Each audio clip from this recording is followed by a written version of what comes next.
What's good? Ramon Carter here with Gut Check, and this is the part 3, the final installment of Thinking Supremely, Supreme Thinking.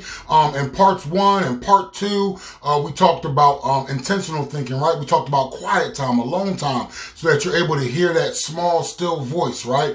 Posing questions and queries to yourself and writing those answers down, going through them and eliminating them and placing them in your subconscious mind, which leads us to part 2. We talked about having a mastermind, right? So though that small, still voice has spoken some great things to you, some lofty things, some big things, right? Some huge things, some monumental things, right? And it doesn't quite line up with who you currently are. And so in part 2, we talked about having the mastermind, how to hold those things in your conscious mind, how to seed your subconscious mind with them, and how to think contradictory, right, to your circumstance, right? So that even though you have this big vision, even though you have these big dreams and you're not quite yet that person, you're always focused on that. You're always thinking about that, and you're literally calling things that be not as though they be, right? And so in this last installment, we're going to talk about action. Right? Of course, action, because hearing the small, still voice, feeding yourself a vision, right,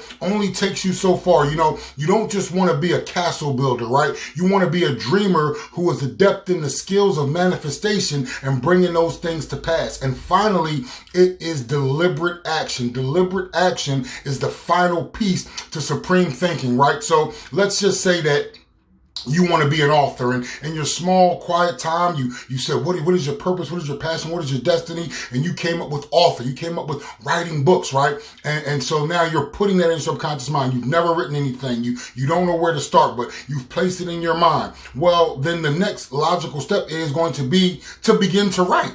To begin to do, to begin to act as if you are a writer, right? Let's say you realize that you're bad with time management, and you've told yourself, you know what, I'm going to get better with time management. I'm great with time management. I'm awesome with time management. I conduct myself like an in-demand entrepreneur, right? Well, then the next logical, actionable step would be to create a schedule, to create a diary, right? To maybe find some type of coaching or training program that talks about time management and how to build that into your life. That's what supreme thinking and action is all about, right? You've heard the small, still voice. You fed your subconscious mind with those great and monumental things that you want to do. And now you have to begin to take action. You have to begin to move forward. You have to begin to push and press your way to becoming the person that you want to become. You got to understand that, right?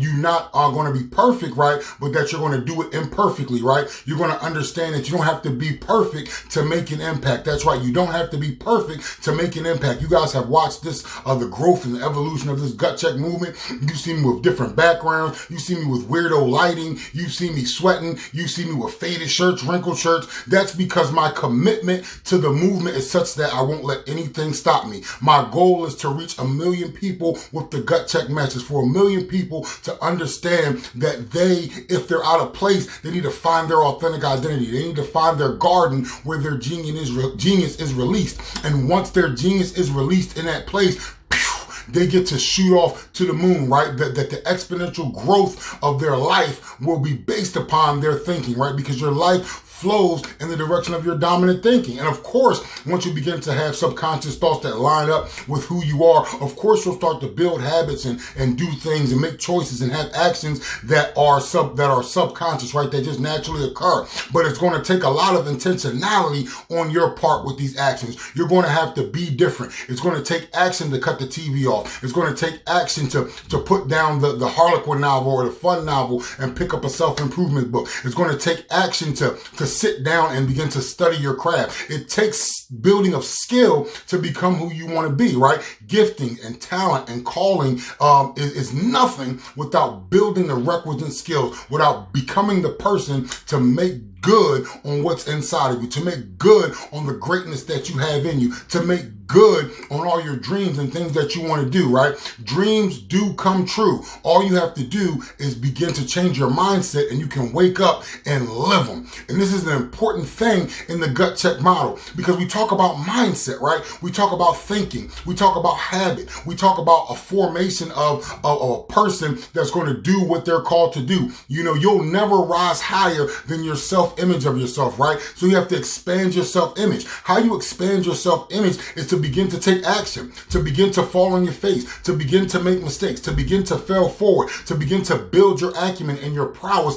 in a certain area or a certain arena so that you will go from what I always say, theory to practice to mastery, right? You'll go from what you've learned to practicing it, and over time, you build it over time. Rome wasn't built in a day, right? But it was built over time. And as you move forward, you'll be perfected. As you move forward, you'll move into the realm of mastery, where the things that you do just seem effortless, where the things that you do just seem natural, where the things that you do just seem like one who is flowing, right, in the gifting that God and that the supreme being, creator of this universe, has given you. You know what? I hope that this series helped you. Like I said, we're going to start digging a little bit deeper.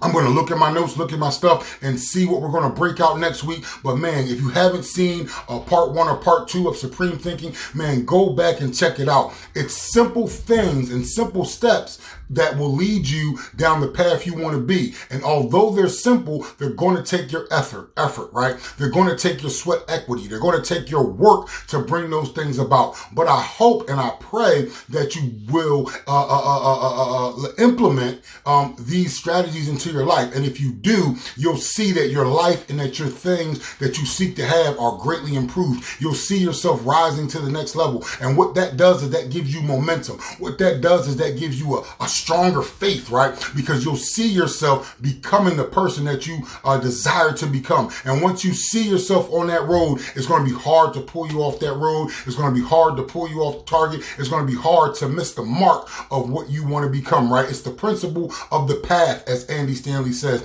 Everything you do, every step you take takes you somewhere. Are you going to be intentional about choosing the path that takes you to the desired outcome that you have in your heart? Listen, I hope everybody had a great weekend. I hope everybody has a great start of the week. Remember, this is Domination Sunday. We're going to schedule out our week. We're going to look at the past week and see what worked, what didn't work. We're going to augment and move things around because we know that perfectionists, right, do something. Perfectionists create. Perfectionists move forward, and then they perfect as they go. They perfect as they create, because they have something tangible that they can sink their teeth in. Listen, as always, I leave you guys with these 3 thoughts. Think abundance, focus on growth, create, never compete. Thanks, and God bless.